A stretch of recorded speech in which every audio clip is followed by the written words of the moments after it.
What's going on? If this leak is even remotely real, the iPhone 18 might be Apple's most controversial jump in years. What's going on?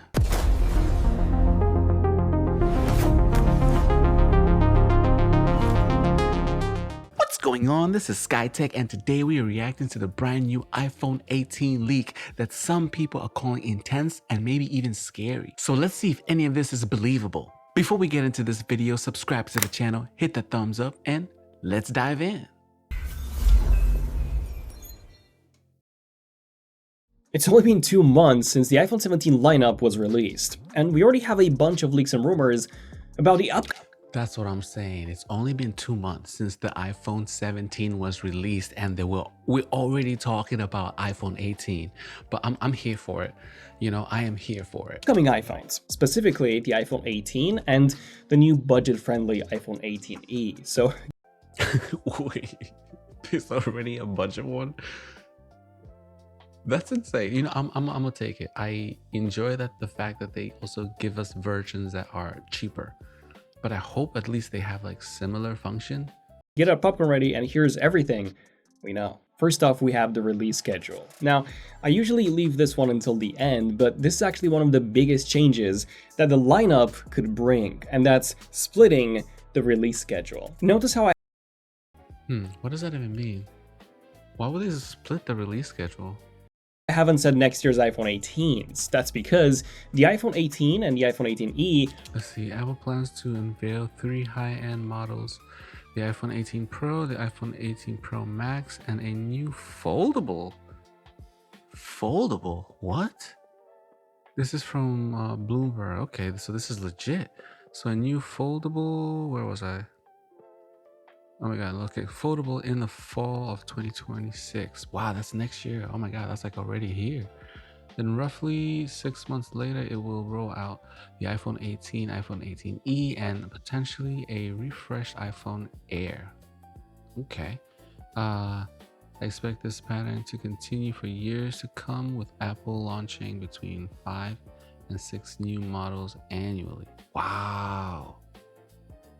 I don't understand. Aren't that. actually expected next year, but only in spring of 2027. This could be the first time in over a decade when Apple may launch the standard iPhone model in the first part of the year and not the fall. The iPhone.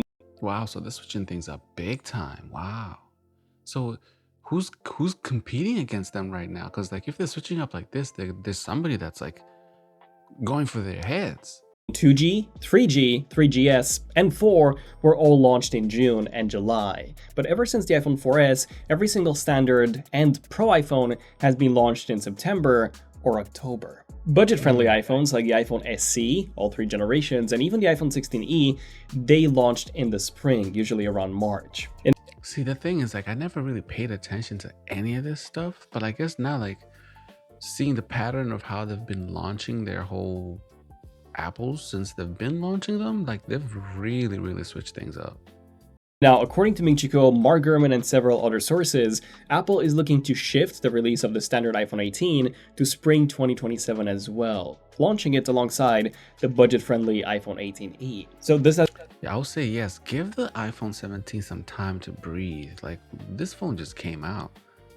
But I like the direction that they're going. This is definitely a good idea. I mean, we won't see any new iPhones in 2026? Well, no. We are likely to see the iPhone 17e this spring, and then the iPhone 18 Pros in the fall, including... Dang, that's so crazy. So essentially in the fall, so I'm thinking like they might push it back probably to like Christmas time, because it makes more sense for them to like release their phone around that time, like Christmas, Thanksgiving time.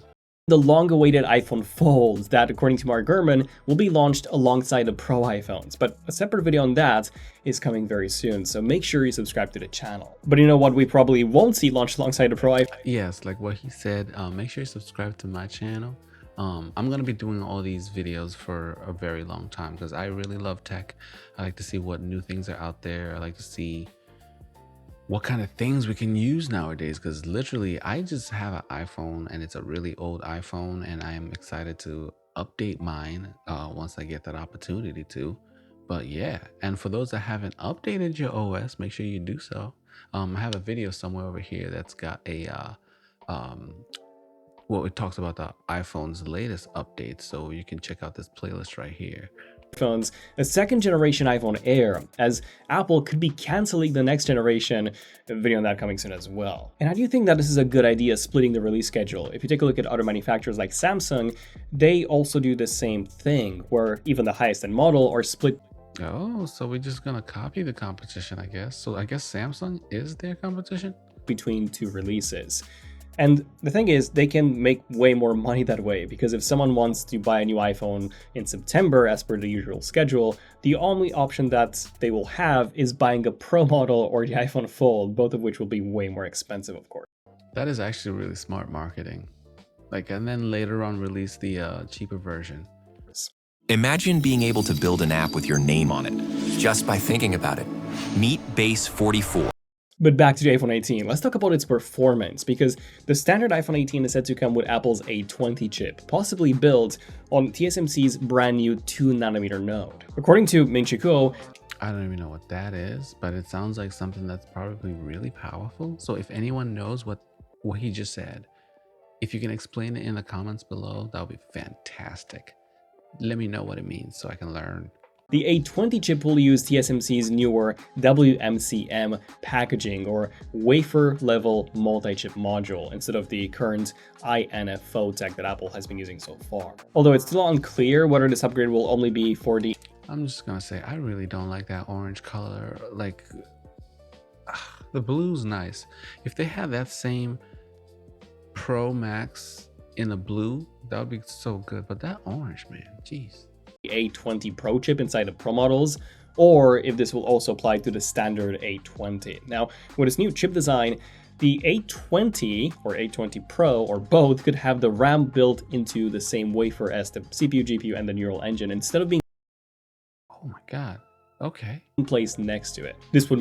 That's actually, that's gonna increase like so much more speed. So there is definitely going to be a AI housed inside this phone. So basically, I feel like they're setting up in a way that they can house multiple AIs.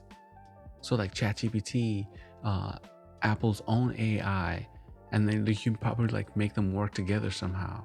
mean faster performance, better Apple Intelligence responsiveness, improved power efficiency, and possibly even more internal space saved inside a phone. Speaking of RAM, the standard iPhone 18 may also get bumped to 12GB of RAM after... The 12 gigs of RAM, that's the key right there. That is the key. Going from 8 to 12 is such a huge jump. Oh my god. 8. That is like, for those people that don't know what RAM is, just imagine your car and then you put like rockets on it. Now, imagine your car is a Toyota Civic and it's got 8 gigs of RAM, no rockets. But then you put rockets on it and now it's 12 gigs of RAM. Yeah, you know how fast you're going. You know how fast. On the iPhone 17. This would make it match the current Pro models that already come with 12. And honestly, that would be such a welcome upgrade, as when I was using the iPhone 17, I noticed that it was reloading apps more often from the background compared to the 17 Pro and the Air, both of which do come with 12. As for the iPhone 18e, this will also most likely come with the Apple A20 chip, but probably a binned version with one less GPU core, similar to the 16e. Yeah, it totally makes sense, because of course they're not going to give you the best stuff in the cheaper phone. They're going to like at least lower something. So let's see, they got here, you got 18 chip, 6 core CPU and a 4 core, then 16 core neutral engine.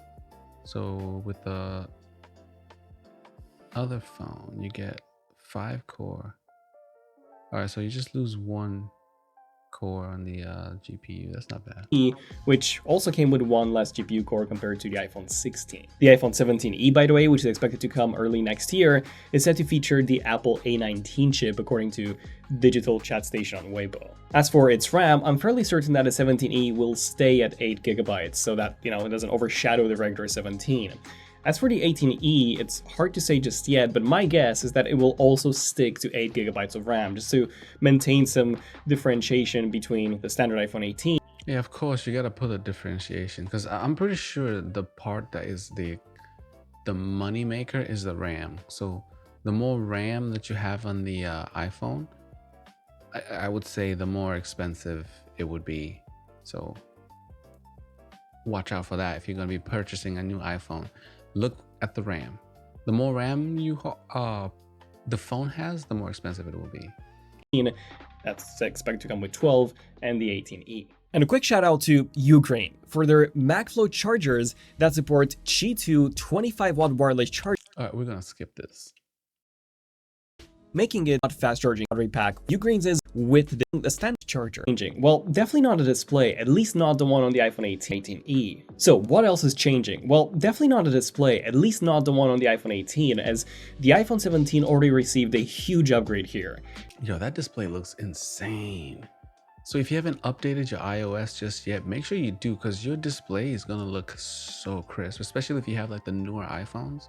The new iOS 26.2 is already out. It literally uses the same panel as the iPhone 17 Pro with the 120Hz refresh rate, the always-on functionality, the 3000 nits of brightness, and the super thin bezels. So even if we don't get any display upgrades, this God, that looks so nice. Like, it's almost like an iMac screen. this will still be a fantastic display to use even in 2027. And if we do see some display upgrades, I'm pretty sure that those will only come to the Pro lineup, once again, making it look superior to the standard version. Still, the iPhone 17's display is just so good, one of the best displays on the market. And of course, you can make it even better. I don't have the iPhone display, so if you have one, let me know. Let me know what the display is like, what it feels like, how does everything slide? Like, drop it in the comments below. But he's saying that now it's even better. Let's see what he's about to say. With our latest wallpapers, Bold's new pack. Yes, oh my god, I think I did a video on this. Wallpapers on this is insane. Chrome Currents is one of my favorites. It looks incredible whether you use it on your iPhone, iPad, or even on your Mac. Link. That looks so good. Like, if that was candy, I would absolutely eat that. It looks delicious. Down below. So that was the iPhone 18, but what about the display on the iPhone 18e? Well, this is where things get interesting. You see, the upcoming 17e is actually set to retain the same 6.1-inch 60Hz display, but it will have a dynamic island according to the latest leaks. This means that the display will likely be very similar, if not identical, to the one on the base iPhone 15. That's the one that I have. I mean, the display is not too bad on the 15, but still, it's still pretty good. Which means that it should be significantly brighter outdoors, up to 2000 nits from the current 1200. As for other features like 120Hz and always on, we haven't had any leaks on these, but yeah, I just don't expect that happening to the E version. So now let's talk about the design. First off, the iPhone 18, just like with the display, is likely to remain very similar design-wise to the current iPhone 17 and even the iPhone 16. One change, however, may come to the camera control. And while Apple isn't said to be removing it, they could be simplifying it to reduce costs. On the iPhone 17 models, the camera control button combines capacitive and pressure sensors under the sapphire crystal surface. The capacitive layer handles touch gestures, while the Damn, like, see how complex all this is? Now, I made a video earlier talking about the functionality of this little button right here. I think we can do a lot more than just have it take photos. Like, way more than just take photos. pressure sensor detects taps, presses, and swipes. Like, for instance, I think it should be able to read your fingerprint and then have a rhythmic switch that allows you to pick different apps depending on how you tap it. According to Weibo leaker Instant Digital, Apple plans to simplify things for the iPhone 18 by removing that capacitive layer and relying solely on pressure sensing for all camera controls. This single sensor setup would actually be very similar to the ones that we have on phones like the Oppo X8 Ultra and the Vivo X200 Ultra, where pressure sensors alone can detect light taps, firm presses, and even sliding gestures. Aside from this, on the I like that. See, if they can do that, that means they can easily implement a fingerprint reader. iPhone 18, we could also see a smaller dynamic island, still with a separate cutout for the selfie camera, according to Instant Digital. And while we don't have any details about the colors of the iPhone 18, the Pro models may come in these beautiful colors like coffee, purple, and burgundy. Coffee is not a beautiful color. Please do not make a coffee color. Ugh. No. Purple? It's okay, but you gotta pick the right kind of purple. Burgundy, so make sure to subscribe as we will have a separate video on the Pro models soon. So what about the iPhone 18e's design? Well, that's still quite uncertain, but there have been quite a few leaks on the iPhone 17e's design. This is said to come with a more rounded frame, so very similar to the iPhone 15's design. I like that. The rounder frame makes it nice and sleek, because I like it to be if it's gonna be a small phone, which I know most likely the E's gonna be, I like it to be nice and sleek, so it's just nice rounded in my hand and small. As the current iPhone 16e design uses the frame of the iPhone 13. And I think it's safe to say that the iPhone 18e will likely have a very similar design to the iPhone 17e, but once we have some more leaks on that, I'll let you guys know. So I'm kind of curious now. I'm not really much into the design of the phone.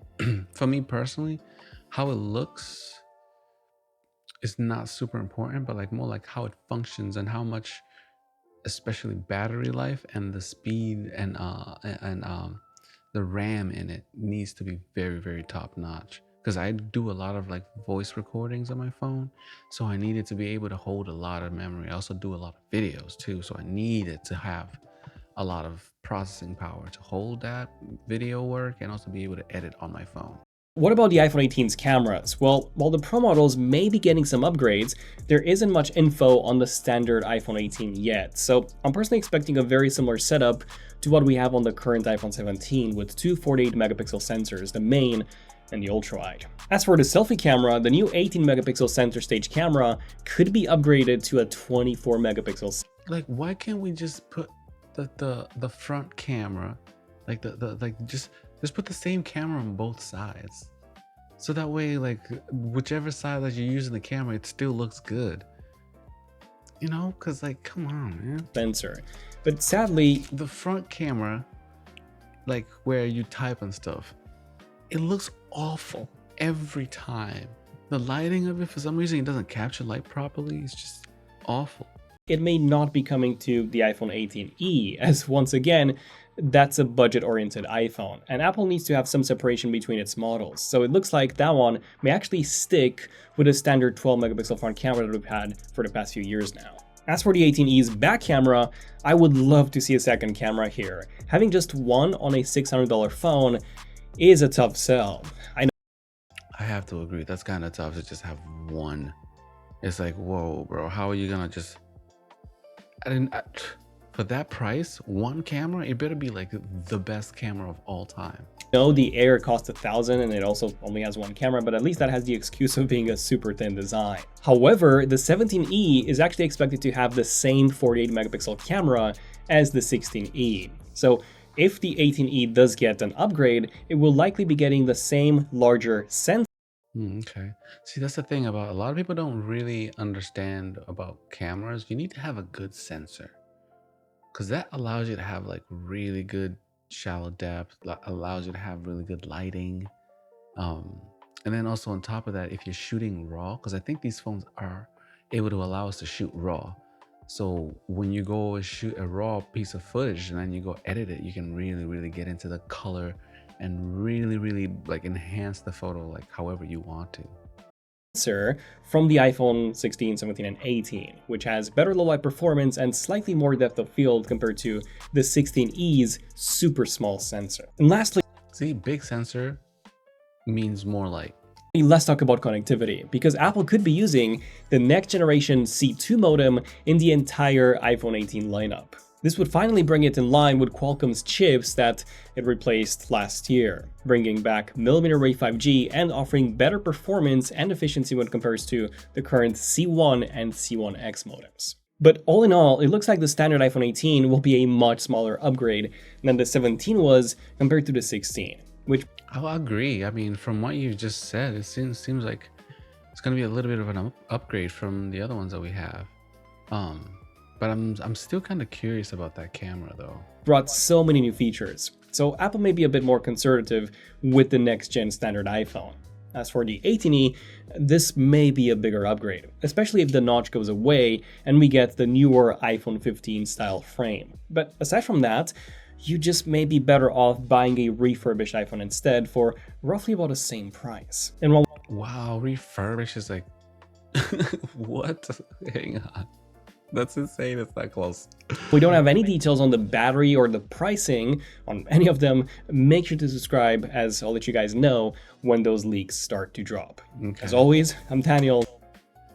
Okie dokie. I appreciate that. Now, this is actually really interesting. I like the approach that they're going with. The whole splitting the releases is very interesting to me. I never thought that they would switch it up like this. But also, the iPhone 18, the one thing I really am very concerned about is the battery life.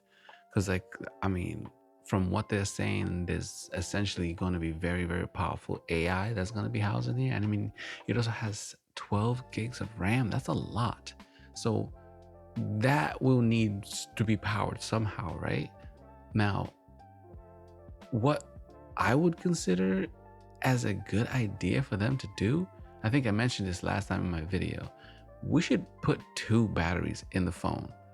I think that would negate any issues that they may arise for like battery life, because I'm pretty sure if you have any of these AI running, they're going to be taking up a lot of batteries. And also, while you have your other apps open too, it's going to be eating at your battery like crazy. So in light of that, let's get into a Xkaii Tech upgrade.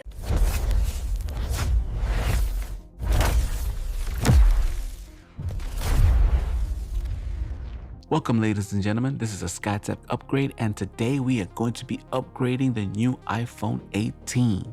Now, the upgrade that I have in mind.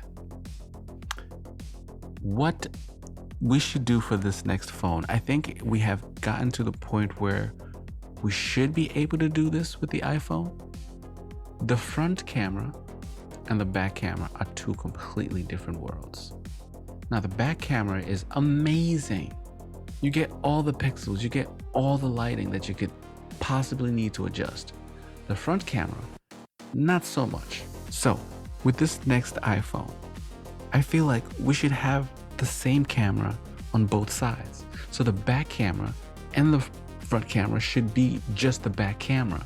So get the back camera lens and put it on the front camera. So that way we get the same shallow depth of field no matter which direction that you're using the phone.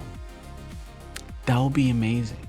Or if you can make it better, have a little screen on the back of your phone or on the back of the phone, so that way we can see what photos we're taking if we have the phone flipped on the back side. A screen would be fantastic. If we could have something like that, that would absolutely change the game. And I would say like the screen doesn't have to be like super high def or anything like that. It could just be like maybe like a screen from like an iPhone 7 or something like that, and then just placed on the back of the phone, so that way when we take the photo, we can flip and just see ourselves, at least see the orientation of where we are. So that way we're not taking photos that are sideways, because I'm pretty sure a lot of people, when they take photos, they're always in the wrong spot of the camera. So either we can have the camera be the same on both sides of the phone, or have a little screen on the back side of the phone. That would be absolutely game changer. I'm just saying. Okay. Thank you so much for watching. I really appreciate you being here. Subscribe to the channel, hit that thumbs up, and I will catch you on the next one. Yo, it's so crazy that the iPhone 18 is already going to be coming out. And essentially, I'm pretty sure it's going to be coming out like in September, maybe November time, like around time for people to like pre-order it for Christmas, most likely. All right. Peace.